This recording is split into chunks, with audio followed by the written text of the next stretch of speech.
तो दोस्तों, एपिसोड की शुरुआत में हमें एक लड़का दिखाया जाता है जो कि एक दुकान चला रहा होता है। वह तो दुकान चला रहा होता है, ये ठीक है, लेकिन उसकी दुकान में एक होल होता है। जी हाँ दोस्तों, तुम लोगों ने सही सुना, उसके दुकान के एक दीवार में होल होता है। अब तुम लोग सोच रहे हो भाई दीवार में छेद ही तो है, इसमें इतनी बड़ी बात क्या हो गई। लेकिन दोस्तों, उस दीवार में होल है, यह बड़ी बात नहीं है, लेकिन वो होल किस काम के लिए है वो बड़ी बात है। जी हाँ दोस्तों, मैं तुम लोग को बताने वाला हूँ कि वह होल किस काम के लिए था। दोस्तों, उस होल का काम है एक औजार की रखवाली करना। जी हाँ दोस्तों, उस दुकान के जो मालिक हैं वो अपने औजार को उस होल के अंदर डालते थे। एक साइड वह मालिक रहता था और दूसरे साइड जो लड़कियां होती हैं, लड़कियां मतलब बहुत सारी लड़कियां। और किस लिए आती हैं लड़कियां? उसके औजार के साथ खेलने के लिए। मेरा मतलब तुम लोग समझ ही गए होंगे। जी हाँ दोस्तों, उस दुकान की यह खासियत थी कि वह अपने औजार बेचता था, यानी कि जो भी लड़कियां आती थी पैसे दे के उसके औजार के साथ खेल सकती थी। अब तुम लोग सोच रहे हो भाई इसमें लड़की के मजे हैं, तो लड़के को पैसा देना चाहिए, तो लड़कियां उसको पैसा क्यों दे रही है? तो इसी बारे में हमें उस दुकान का मालिक बताता है कि आखिरकार वो इस सिचुएशन में कैसे फंसा। तो हमें बताता है कि बचपन से उसको पैसे का बहुत ज़्यादा शौक था, जिस वजह से उसे पैसे चाहिए थे। किस लिए उसको पैसे चाहिए थे, क्यों चाहिए थे और क्या करता इसने पैसे का, ये सब उसको नहीं पता था। लेकिन उसको पता था पैसे से सब कुछ खरीदा जा सकता है, खुशियाँ भी। जिस वजह से वो खूब मेहनत करता था और बहुत ज़्यादा पैसे कमाता था। यानी कि जे कैंग अपने बचपन से लेकर अपनी 20 साल की उम्र तक बहुत पैसा छाप चुका था। फिर जब उसकी 20 साल की उम्र हो जाती है तब उसको जाना पड़ता है मिलिट्री में। जी हाँ, अगर तुम लोगों को नहीं पता तो साउथ कोरिया में एक कानून है कि अगर तुम्हारी एक सर्टेन एज हो जाती है तो तुमको 2 सालों के लिए मिलिट्री सर्विस देने पड़ेगी। और जबकि जे कैंग भी उस उम्र का हो चुका था, जिस वजह से उसको मिलिट्री सर्विस के लिए साउथ कोरिया कैंप में 2 सालों के लिए जाना पड़ता है। 2 साल बाद वो अपने देश की सेवा करके जब वो घर आता है तो वह काम वाम सब कुछ छोड़ देता है। अब जब उसके पास पहले से इतने ज़्यादा पैसे थे, जिस वजह से वो काम वाम ढूंढता भी नहीं और वो ट्रेडिंग करना स्टार्ट कर देता है। जी हाँ दोस्तों, जो पैसे उसके पास थे उन सारे पैसे से वह ट्रेडिंग स्टार्ट कर देता है। भले ही जेकंग ने पैसे की बदौलत ट्रेडिंग स्टार्ट कर दी, लेकिन उसके पास ट्रेडिंग का कोई नॉलेज नहीं होता है। जब तक नॉलेज आता है तब तक उसका पैसा खाली हो जाता है। यानी कि अब उसके पास एक फुटी कौड़ी भी नहीं है। जितना पैसे उसने कमाया था वो सारा ट्रेडिंग में गंवा चुका था। तभी उसके दादाजी भी लुढ़क जाते हैं, जिस वजह से जेकैंग को अपने गांव जाना पड़ता है अपने दादाजी के अंतिम संस्कार में। वहाँ पहुँच के उसको पता चलता है कि उसके दादा का एक बिजनेस है, यानी कि उसके दादा एक दुकान चलाते थे और वो बिज़नेस बहुत अच्छा चलता था।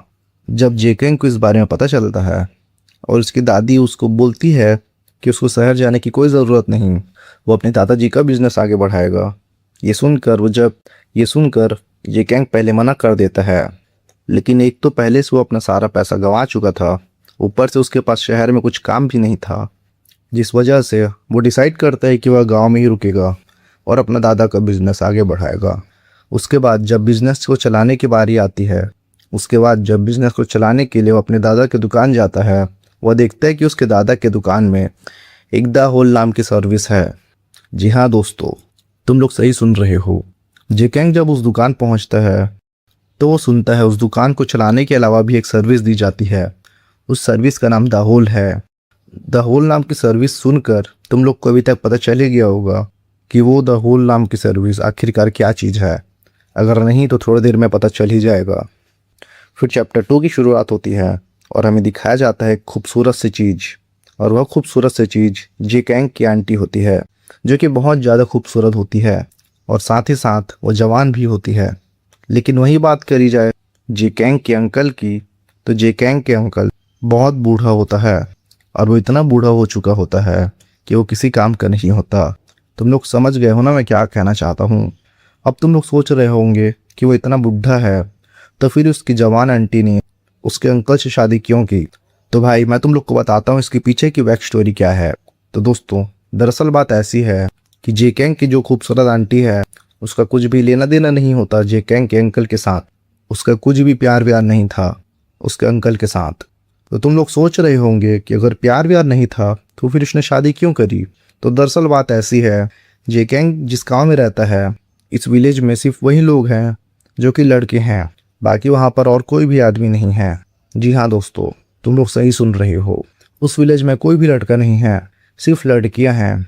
और जेकैंग का ही ऐसा परिवार है जहाँ सिर्फ लड़के जन्म लेते हैं। फिर जितना भी विलेज के लोग हैं वहाँ लड़कियां जन्म लेती हैं। उसके बाद हमें बताया जाता है कि आखिरकार इस विलेज में लड़कों का नामो निशान क्यों नहीं है। तो हमें बताया जाता है कि जब वर्ल्ड वॉर 2 चल रहा था तब वहाँ पर बहुत सारे लड़के रहा करते थे और लड़कियां भी रहा करती थी, यानी बराबरी दोनों की थी। लेकिन जब वर्ल्ड वॉर 2 हुआ तो वहाँ के जितने भी लड़के थे सबको वर्ल्ड वॉर 2 लड़ने के लिए भेज दिए। और जब वर्ल्ड वॉर 2 ख़त्म हो गया तब वहाँ के जितने भी लड़के वर्ल्ड वॉर 2 में लड़ने के लिए गए थे सारे के सारे ख़त्म हो जाते हैं। और तब से ही इस विलेज में कोई भी लड़का पैदा नहीं होता, वहाँ पर सिर्फ लड़कियाँ ही पैदा होती हैं। जिस वजह से उनका खेला खेलने का मन करता है और खेला खेलने के लिए यहाँ पर कोई लड़के नहीं हैं। जिस वजह से वहाँ की जो मुखिया रहती है वो डिसाइड करती है कि दूसरे विलेज से लड़के लेके आएंगे इस विलेज में। वो लोग दूसरे विलेज से अपने विलेज में बहुत सारे लड़के लेके आते हैं और यहाँ पर उनकी शादियाँ भी करा देते हैं। उनकी शादियाँ भी हो जाती है और बच्चे भी पैदा हो जाते हैं। लेकिन जो बच्चे होते हैं वो सारी लड़कियाँ होती है। जी हाँ दोस्तों, वहाँ पर जितने भी वो लड़के बसते हैं सारे लड़के धीरे धीरे करके अपना बच्चा पैदा करते हैं। लेकिन सारी लड़कियाँ पैदा होती हैं और धीरे धीरे करके जो भी लड़के बचते हैं वो भी लुढ़क जाते हैं। और ऐसे करके वर्ल्ड वॉर 2 के बाद से उस विलेज में कोई भी लड़का बच नहीं पाया, सिर्फ और सिर्फ एक लड़के को छोड़कर। वो लड़का और कोई नहीं रहता, वो जेकैंग का दादाजी रहता है। और जब जेकैंग के दादाजी को पता चलता है कि उस विलेज में उसके अलावा कोई भी लड़का नहीं बचा तो वो सोचता है कि चलो इससे बिजनेस बना लिया जाए। वो फिर बिजनेस स्टार्ट करता है, द होल। जी हाँ, ये वही बिजनेस है जहाँ पर कोई भी लड़की जाके अपना आग बुझा सकती है। और जेकैंग अपने दादाजी के इसी बिजनेस को आगे टेक ओवर करता है। तो सोचो जेकैंग की ज़िंदगी क्या होने वाली है। तो दोस्तों, अब तुम लोग को विलेज के बारे में पता चल गया होगा, जेकैंग के फैमिली के बारे में पता चल गया होगा, द होल नाम की सर्विस के बारे में भी पता चल गया होगा और जेकैंग की ज़िंदगी के बारे में भी पता चल गया होगा। अब सोचो, नेक्स्ट चैप्टर में हम देखते हैं कि वो हमेशा की तरह स्टोर जाता है। स्टोर जाने के बाद अपना स्टोर खोलता है और स्टोर खोलने के बाद उसकी फर्स्ट ग्राहक आती है। वह भी एक प्यारी सी खूबसूरत सी औरत। और वह औरत उसके दुकान में कोई सामान खरीदने के लिए नहीं बल्कि द होल नाम की सर्विस लेने के लिए आई होती है। और तुम लोग को पता ही होगा कि आखिर द होल नाम की सर्विस है क्या, जिस वजह से वो औरत आती है। जेकैंग दूसरे रूम में जाता है। दूसरे रूम में जाने के बाद वो अपना औजार निकालता है। औजार निकाल के उसे होल्ड में डाल देता है। भले ही जेकैंग अपना औजार उस होल्ड में डाल देता है लेकिन उसे अभी भी पता नहीं था कि वो लड़की किस तरह की दिखती है, वो खूबसूरत है भी या नहीं। जेकैंग को लग रहा होता है कि कोई एवरेज से लड़की आएगी जिसे कोई भाव नहीं देता होगा, जिस वजह से वो द होल नाम की सर्विस यूज़ करना चाहती है। लेकिन जैसे ही वो लड़की उस रूम के अंदर घुसती है जेकैंग के होश उड़ जाते हैं क्योंकि वो लड़की बहुत ही ज़्यादा खूबसूरत होती है। जब वो इतनी ज़्यादा खूबसूरत लड़की को देखता है तो वो सोचने लगता है कि लड़की को तो कोई भी लड़का मिल जाएगा, फिर ये लड़की द होल नाम की सर्विस क्यों यूज़ कर रही है, क्यों वो उसके साथ इस तरह की चीज़ें करना चाहती है। तभी वो लड़की आती है, आके उसके औजार को पकड़ लेती है। उस लड़की का जेकैंग का औजार पकड़ने के बाद आखिर दोनों के बीच स्टार्ट होता है वो वाला खेल। मैं किस वाले खेल की बात कर रहा हूँ तुम लोग समझ ही जाओ। और फाइनली थोड़ी देर बाद जेकैंग और उस लड़की का खेल खत्म होता है और खेल खत्म होने के बाद वो लड़की बाहर निकलती है। बाहर निकलने के बाद वो चुपके से अपने घर निकल जाती है। वो लड़की अपने घर तो निकल जाती है लेकिन जेकैंग वहीं पर रहता है। और बाहर जब वो निकलता है तो वो देखता है कि उसकी दादी वही दुकान के बाहर बैठी हुई है और उसकी दादी को सब कुछ पता है कि जेकैंग अंदर क्या कर रहा होता है। जिस वजह से जेकैंग जब अपनी दादी को देखता है तो वो शर्मा जाता है और शर्म से उसका चेहरा लाल हो जाता है। और उसकी दादी जब जेकैंग को शर्माते हुए देखती है तो वो उसको समझाती है कि जेकैंग ये शर्माने की कोई भी बात नहीं है क्योंकि ये विलेज की एक रिचुअल है, एक प्रथा जो विलेज के भले के लिए किया जा रहा है। तो जेकैंग को शर्माने की कोई भी ज़रूरत नहीं है। यह बोलने के बाद उसकी दादी फिर इसको समझाती है कि जेकैंग द होल नाम की सर्विस जिस जिस लड़कियों के साथ कर रहा है उसके साथ वो अपना नाता बिल्कुल भी ना रखे, वो अपने प्राइवेट रिलेशनशिप अलग रखे और द होल नाम की सर्विस अलग रखे, दोनों को एक साथ कभी मत मिलाए। आगे उसकी दादी समझाती है कि अगर वो अपनी प्राइवेट लाइफ और द होल नाम की सर्विस में जिस जिस लड़कियों के साथ उसने कांड किया दोनों को एक साथ मिला देता है तो फिर उसकी लाइफ भी बर्बाद हो जाएगी। सिंपल शब्दों में बोले तो जेकैंग की दादी ये समझाना चाहती है कि जेकैंग को द होल नाम की सर्विस से जिस जिस लड़कियों के साथ कांड कर रहा है उन लड़कियों से कभी भी वो प्यार ना करे, उनके साथ कभी भी रिलेशनशिप में ना आए ये कैंग की दादी उसको तो समझा देती है और वो समझ भी जाता है। लेकिन दोस्तों, तुम लोग को क्या लगता है, क्या वो अपना प्राइवेट लाइफ द होल नाम की सर्विस से अलग कर पाएगा? ये सब हम जानेंगे नेक्स्ट चैप्टर में। तब तक के लिए टेलीग्राम चैनल ज्वाइन कर लो, जिससे हम डेली अपडेट्स देते रहते हैं। चैप्टर की शुरुआत में हमें दिखाया जाता है बहुत ही बवाल चीज, और वो बवाल चीज होती है और कोई नहीं बल्कि जेकैंग की आंटी, जो कि अपने रस भरे होंठों से मिर्ची चबा रही होती है। अब ऐसा नहीं है कि उसके जगह पर सिर्फ उसकी आंटी होती है, जेकैंग के बगल में उसका हस्बैंड यानी कि जेकैंग का अंकल भी बैठा हुआ होता है। जेकैंग आज कुछ ज़्यादा ही थका हुआ रहता है, क्योंकि उसका शॉप पर पहला दिन था, जिस वजह से बहुत ही ज़्यादा वो परेशान दिख रहा था। जेकैंग इतना ज़्यादा परेशान दिख रहा था, जिस वजह से उसका बूढ़ा अंकल पूछता है, क्या हुआ जेकैंग, इतना ज़्यादा क्यों परेशान दिख रहा है, कोई मैटर तो नहीं हो गया? जेकैंग का अंकल उससे ये सब बोल रहा होता है, पर उस वक्त जेकैंग कुछ ज़्यादा ही गहरी सोच में डूबा हुआ रहता है, जिस वजह से वो पहली बार में अपने अंकल की बात नहीं सुन पाता। लेकिन दूसरी बार जब उसका अंकल बोलता है तो वो घबराते हुए बोलता है कि यस अंकल, क्या हुआ? इस पर उसका बूढ़ा अंकल बोलता है, क्या हुआ जेकैंग, क्या सोच रहे हो, इतना ज़्यादा सोचो मत। तो इस बात का जवाब देते हुए जे अपने अंकल को बोलता है, कुछ नहीं अंकल, बस ऐसा ही। इसके बाद जेकैंग अपना खाना खाने लगता है। जेकैंग जब खाना खा रहा होता है, उसका अंकल एक्साइटमेंट में उठता है। एक्साइटमेंट से उठने के बाद वो जेकैंग से पूछता है कि जेकैंग, तुम्हारे स्टोर में पहला दिन कैसा रहा? तुम्हारी दादी बोल रही थी कि तुमने बहुत अच्छा काम किया स्टोर पर, बताओ मेरे को, तुमने स्टोर में ऐसा क्या कर दिखाया कि तुम्हारी दादी इतना ज़्यादा खुश हो गई? इसका जवाब देते हुए जेकैंग बोलता है, हाँ अंकल, ठीक ही गया, दुकान पे मैंने जैसा सोचा था उससे अच्छा था दुकान। जेकैंग और जेकैंग के अंकल के बीच ये सारी बातें हो रही होती है, तो उसकी आंटी भी ये सारी बातें सुन रही थी, लेकिन उसकी आंटी जेकैंग की तरफ कुछ अजीब तरीके से घूर के देख रही होती है, क्योंकि उसका हस्बैंड तो बहुत ज्यादा छोटा है।